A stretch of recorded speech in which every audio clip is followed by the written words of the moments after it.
Alors, on va commenter cette actualité tech avec mes deux commentateurs. D'abord, l'œil disruptif des débriefs, c'est Alain Staron. Bonjour Delphine. Président cofondateur d'Artifil. Et puis, le maître en l'art des procès prospectifs, c'est maître Gérard Haas, avocat coprésident de l'Association des juristes. Bonjour Delphine. Bonjour.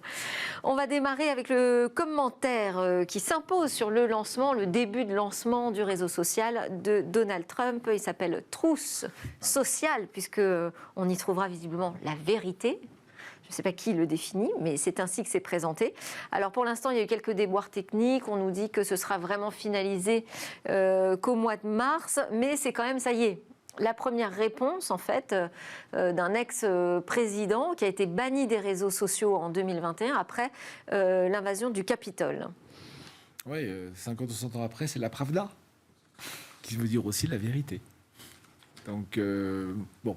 Déjà s'appeler comme ça, c'est... c'est pas un terme anodin, oui, absolument. C'est sûr. Ouais. Après, ça pose une vraie question de... on en parlera sur un autre sujet après, tout à l'heure, mais est-ce que un détenteur d'idées, de doctrines, etc., peut... quel est l'avenir d'une plateforme qu'il lancerait sur la base de ses propres idées? Autrement dit, une plateforme où on ne débat pas. Bon, il y a quand même 70 millions d'électeurs aux États-Unis. Toutes les opinions sont les bienvenues, visiblement. Oui, on n'a pas le droit de toucher à l'équipe Trump, puisqu'il y a déjà un des développeurs qui avait mis comme surnom un des députés droite du Parlement américain, et il s'est fait bannir parce qu'il avait mis KO à la fin. Enfin, c'était un peu Alors, sans rentrer dans les questions politiques, parce que, bon, ici, on est dans Smart Tech. Ce qui est intéressant là-dessus, c'est ça pose la question, est-ce qu'on peut faire sans finalement les grandes plateformes que tout le monde utilise? Gérard, juste, oui. Alors c'est très intéressant ça, est-ce qu'on peut faire sans les big tech? Oui. Et en fait la réponse est, en ce moment, il y a un courant qui est en train de dire oui. On le verra aussi peut-être tout à l'heure avec de la musique, mais on voit aujourd'hui qu'à un moment donné, face à la question de la censure, puisque c'est comme ça que ça a été posé, la question de la liberté d'expression est essentielle, et alors dès qu'on a les moyens, on crée en fait des start-up de communication et on essaye de trouver quelque chose qui va répondre à des demandes. Donc vous l'avez indiqué tout à l'heure, il y avait le bannissement et par rapport à ça, on essaye de créer une plateforme et on va créer son propre environnement, son propre écosystème et donc c'est une réponse. Alors c'est très intéressant pour nous au niveau européen parce qu'on voit qu'aujourd'hui ce sont des réponses qui sont données américaines ou chinoise, et nous, on parle de souveraineté numérique. Et parallèlement à ça, nous ne faisons rien pour créer nos propres plateformes.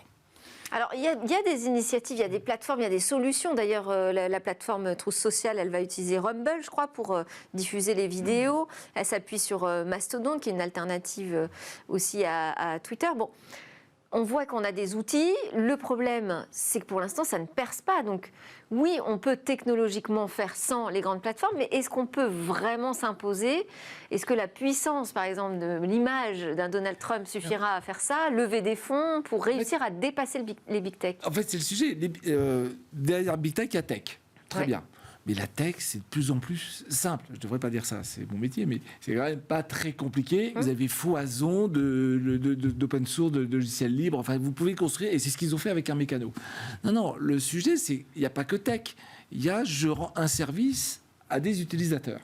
Et donc, il faut que j'ai une masse d'utilisateurs suffisante pour que ce soit intéressant. Alors après, chicken and egg, il faut bien que je démarre, puis après, il faut que j'augmente. Et donc, la vraie question à se poser, c'est est-ce que lorsque le service est un service réduit, qui est très sur une certaine doctrine, est-ce que c'est un service équivalent à un service large rendu par les autres? C'est juste ça la question. Et est-ce que c'est intéressant de se retrouver entre soi, finalement, plutôt que d'aller diffuser la parole sur les autres plateformes? Je prolonge ce qui vient d'être dit, c'est qu'en fait, aux États-Unis, on a le premier amendement. Et en vertu du premier amendement, c'est une liberté absolue. On peut tout dire. On est simplement responsable de ce que l'on dit s'il y a des gens qui viennent vous chercher querelle. Oui. Alors qu'en Europe, c'est pas du tout comme ça. Et en France, pas du tout. Vous avez, en fait, on a une liberté qui est encadrée, une liberté d'expression. C'est-à-dire qu'il faut faire très attention à la liberté d'expression. Ce qui est condamnable, c'est son abus. C'est la diffamation, c'est l'injure, c'est les propos négationnistes, c'est la haine, etc. Et nous, ce que nous demandons aujourd'hui en Europe par rapport à ce projet, qui ne pourrait pas voir le jour, sauf avec des garanties de filtrage. Et vous voyez, c'est un autre enjeu. C'est-à-dire qu'il y a une plateforme qui a été mise en place, mais où sont les filtres ? Ouais. Alors, et moi, je voulais vous faire réagir aussi Là, mais- à un autre sujet, puisque Donald Trump n'a pas caché ses ambitions de se représenter à la présidence des États-Unis. Est-ce que le fait de créer son propre réseau social, ça pourrait devenir un nouvel outil de campagne électorale? Finalement, on avait la nécessité de créer un site web à l'ancienne un peu, puis ensuite d'avoir sa page, son compte sur les réseaux sociaux. Est-ce que demain, il ne faudra pas avoir son propre réseau social, embarquer sa communauté? Il a 70 millions d'électeurs. Donc il a une vraie masse critique. Bon. Après, ce que disent les experts sociologues, c'est que un réseau social, ce n'est intéressant que si vous pouvez débattre avec des gens qui ne sont pas d'accord avec vous. Donc si c'est vrai, ça va atteindre vite sa limite. Je ne sais pas si c'est vrai. Je ne sais pas si à 70 millions de personnes, on ne peut pas débattre sur des... On ne peut pas juste s'encourager... Et sur cette question d'en faire un outil de campagne qui puisse ça serait un outil de propagande. permettre d'accéder à l'élection plus facilement. En fait, c'est le Goebbels médiatique. Alors, aujourd'hui, en fait, on se rend compte qu'en politique, on ne peut plus se lancer s'il n'y a pas une plateforme derrière vous. Ouais.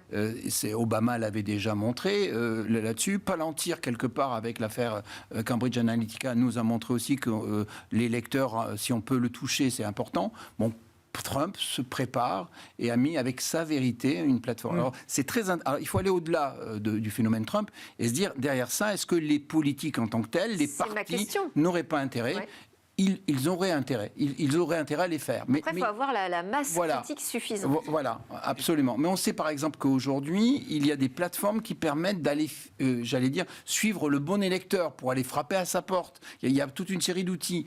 Si on pouvait rassembler tout ça... Alors, nous, on a une protection en Europe, c'est le RGPD. Le règlement général de protection des données qui fait que vous ne pouvez pas... Enfin, la démarche doit être volontaire. Donc, c'est ce que vous disiez tout à l'heure, je pense que c'est intéressant. Est-ce que ça a un sens d'avoir sa propre communauté et une plateforme ? C'est une question. Alors, si c'est pour utiliser des outils à la Cambridge Analytica, effectivement, non, mais ça peut devenir un vrai cauchemar. Ouais, c'est vrai.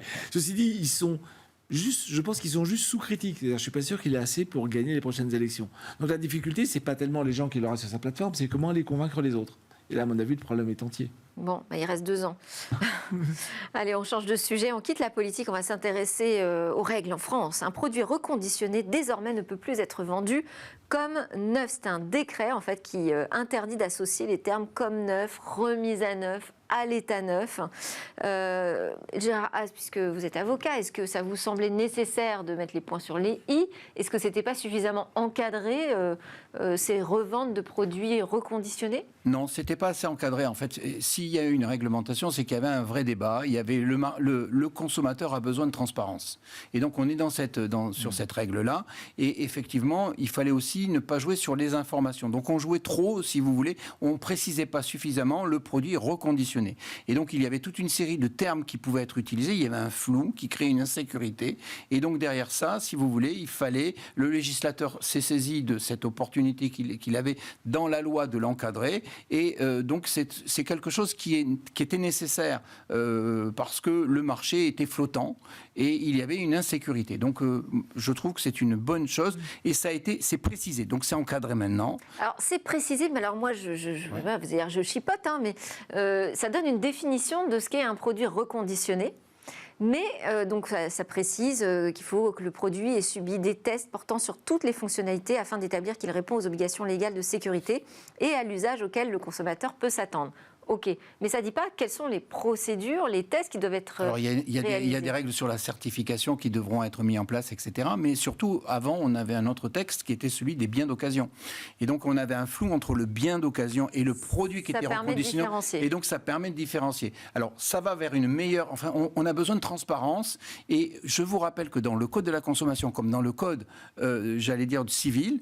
Il y a un déséquilibre entre les parties. Donc, et on considère le consommateur comme une partie faible. S'il y a une meilleure information, ben ça va c'est une bonne chose. Moi, enfin, si vous voulez, je suis extrêmement favorable. Alors, ça veut dire aussi que sur les sites internet, il faudra poser mettre en place des informations. Et ça pose une autre question. Alors, le produit reconditionné, moi, je le rencontre aujourd'hui dans des litiges que j'ai à l'heure actuelle sur le droit à la copie privée. Nous avons des produits qui sont reconditionnés. Oui. C'est les produits, vous savez, qu'on télécharge et qui sont reconditionnés, qui sont réutilisés. Et donc là, il y a un problème parce que... Doit-on payer la redevance voilà, une deuxième pour la fois copie privée. Et donc, il y a tout un débat avec des grosses demandes.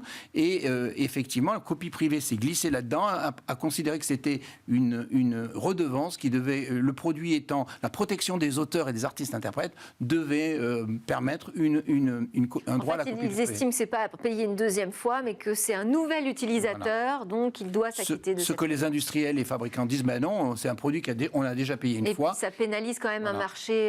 Et puis il y a aussi un problème, c'est que normalement, l'acheteur doit être informé de la taxe, de la redevance qu'il devait y avoir. Or, quand il est reconditionné, ceux qui l'ont déjà payé, ils n'étaient pas informés. Donc ça pose aussi d'autres questions. Ah bah ça vous fait beaucoup d'affaires intéressantes à traiter, Maître Haas.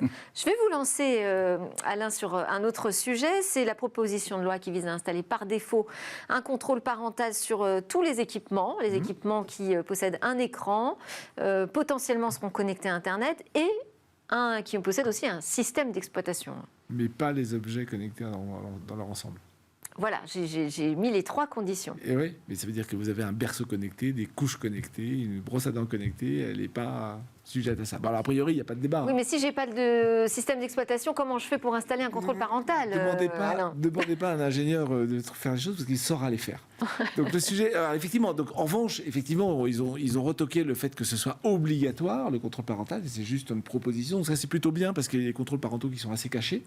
Bon. Alors, obligatoire. Alors, attendez, parce que c'est obligatoire. Donc, l'Assemblée a validé le fait que ce serait obligatoire de l'installer par défaut, pas par défaut, justement, de l'installer dans le système, mais c'est pas activé par défaut. Exactement. C'est ça. Donc ça laisse à chacun. Et ça vous gêne? Non, pas du tout. Okay. Moi, ça me va très très bien. C'est juste que dès que vous commencez à surfer sur contrôle parental, vous avez 12 000 tutoriels qui vous expliquent comment vous pouvez le contourner. Oui, mais c'est les parents qui doivent le faire. Il y a quand même la possibilité de contrôle parental. Après, moi, je me pose la question dans l'éducation. Par exemple, quand vous avez des tablettes dans des écoles, est-ce que c'est le contrôle parental? Jusqu'où va cette notion? C'est les parents pour les enfants. Est-ce que quand on met à disposition d'un élève, ça peut être le professeur ou le CPE qui peuvent le mettre en place? Et d'autre part, il y a quand même derrière ça, il y a des sanctions, puisque c'est l'Agence nationale des fréquences qui va pouvoir mettre des sanctions. On ne sait pas de quel type, mais qui pourrait le mettre en place. Alors, la question... L'ANFR? Pourquoi l'ANFR? L'Agence nationale des fréquences, parce que c'est elle qui est l'autorité qui a été mise en place pour faire les contrôles, et notamment de la certification, mais aussi prendre des sanctions. Il y a quand même une question derrière ça, c'est la question du filtrage. Je pensais que ce serait l'ARCOM, moi, non? Plutôt. Non, c'est pas l'ARCOM. Bon, alors... Mais bon, oui, c'est vrai, on aurait pu se poser la question, pourquoi c'est pas l'ARCOM? Oui. Mais ça n'a pas été l'ARCOM. Elle est dans d'autres domaines, mais pas sur celui-là, là-dessus. Alors, ce filtrage, ce point de filtrage, il est important parce qu'aujourd'hui, on a cette notion de privacy by design, on a d'éthique by design. C'est-à-dire que quand on met en place des solutions, il faut qu'elles soient, j'allais dire, il y a une éthique. Alors c'est très important parce que, et ça pourrait être un débat, l'éthique du numérique aujourd'hui, c'est important. Le numérique induit des comportements qui peuvent avoir des conséquences sur la société et sur l'individu. Et donc c'est quand même fondamental, et le filtrage en fait partie. C'est-à-dire qu'à un moment donné, on ne peut pas laisser... Enfin, la question de l'écran est un vrai problème pour les mineurs.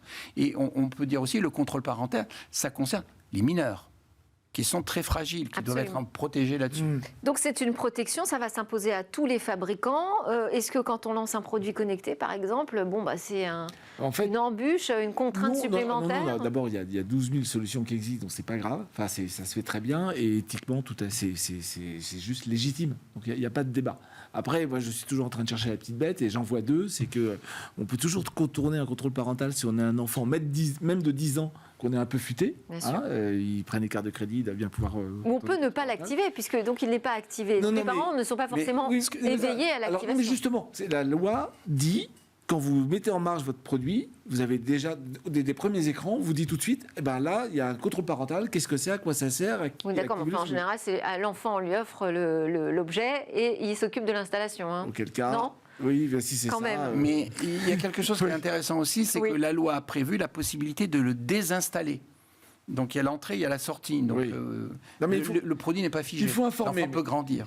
Oui, et informer puis les- ce sont des appareils que les adultes achètent et n'ont pas forcément envie d'avoir un contrôle parental sur leurs produits. mais Donc, l'actif voilà, dans ce cas-là. heureusement qu'on puisse... Enfin, Ouais. Mais là où vous avez que raison, les c'est que si on l'offre à l'enfant et c'est l'enfant qui le déballe, on n'a pas réglé le problème.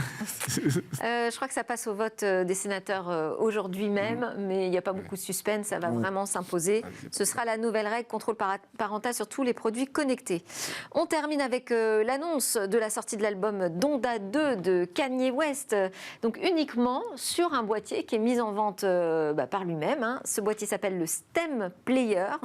Bon, c'est un petit boîtier qu'on ne connaît pas du tout, je crois, en France, qui permet non seulement d'écouter de la musique, c'est un lecteur, mais qui permet aussi de la mixer.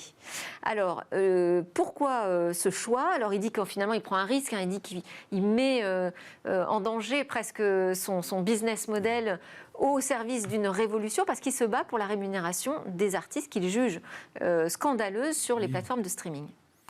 Alors moi, sur Kanye West, d'abord, je voudrais dire que c'est un génie. Musicalement parlant, il est toujours intéressant de le suivre parce qu'il est toujours sur des ruptures. C'est un peu l'Elon Musk de la musique. Ce qu'il fait doit toujours être suivi et c'est toujours très intéressant.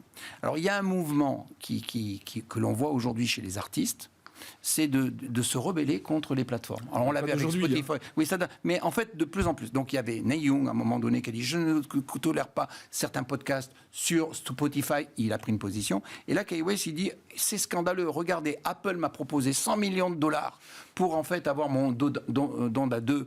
J'ai refusé. Je crée ma propre parce que Tim Cook n'a pas voulu le recevoir dans son bureau. Voilà. Mais il dit, j'ai ma propre application, on pourra mixer, et puis c'est 200 $. Alors là aussi, c'est très intéressant. C'est 200 $. C'est pas un disque à 20 € ou 17 € ou 14, c'est 200 €, mais vous pourrez mixer, etc.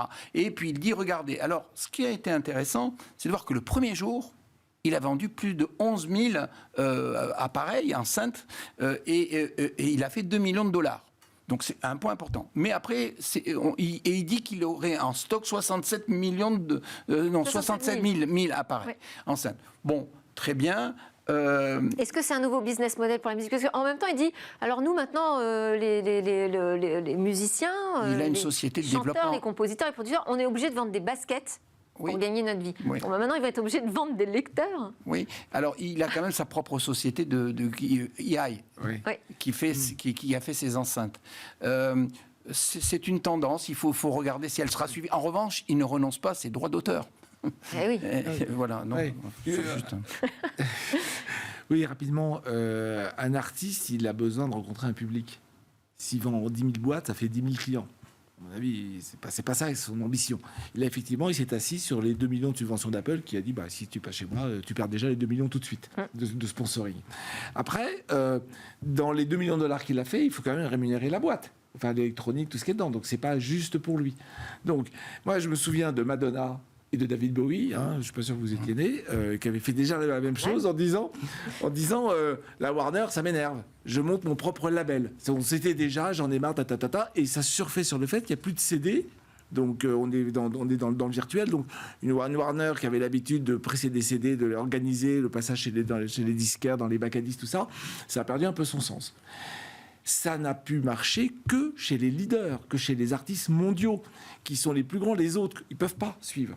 Donc cette révolution, c'est, j'allais dire, une révolution de très très riches. Oui. Et qui vont se trouver au même mais elle est problème. intéressante, c'est un peu, on peut faire le lien, c'est qu'aujourd'hui, il y a un mouvement qui dit ça suffit les plateformes. Pourquoi je vais passer avec un seul passage obligé, c'est les big tech, et on essaie de trouver des solutions de contournement. Alors c'est toujours d'autres qui sont riches aussi, qui ont leurs propres moyens, mais il y a quand même il y a quelque chose qui se passe. Pour l'instant, il faut répliquer la même chose. C'est-à-dire que tous ont dit, les deux premiers refaisaient leur label, lui refait Alors vous avez raison, Alain. Ils vont vers leur public, ils n'essayent pas de le développer.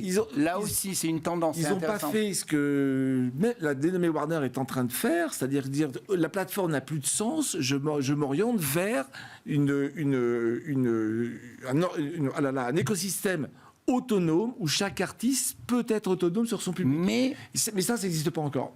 Mais le monde du numérique se base sur en fait l'expérience utilisateur, la fidélisation. Et en fait, on s'est rendu compte qu'avec la fidélisation, on fait 80% de son business.